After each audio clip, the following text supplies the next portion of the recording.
सांगली शहरातील शिक्षिकेचा बंद फ्लॅट फोडून चोरट्यांनी लाखोंची घरफोडी केली आहे।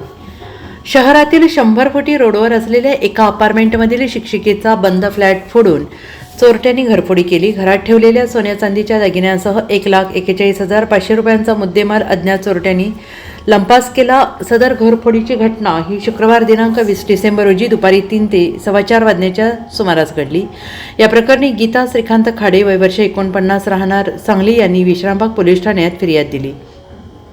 याबाबत अधिक माहिती अशी की गीता खाडे या शिक्षिका असून त्या आपल्या कुटुंबियांसह विश्रामबाग परिसरातील 100 फुटी रोडवर असणाऱ्या दिगंबर मेडिकल जवळील शिवप्लाझा अपार्टमेंटमध्ये राहतात।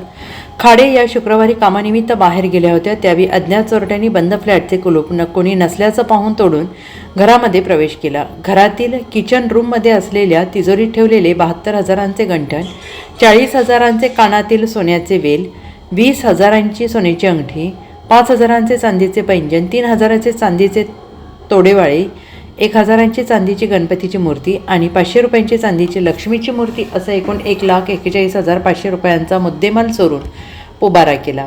दुपारी 4:15 वाजण्याच्या सुमारास सदर घरफोडीची घटना निदर्शनास आली। त्यानंतर गीता खाडे यांनी विश्रामबाग पोलीस ठाण्यात फिर्याद दिली। त्यांच्या फिर्यादीवरून पोलिसांनी अज्ञात चोरट्यांविरोधात गुन्हा दाखल केला आहे। दरम्यान घटनेचं गांभीर्य ओळखून सहाय्यक पोलीस अधीक्षक विमला एम यांनी घटनास्थळी भेट देऊन तपासाच्या सूचना दिल्या।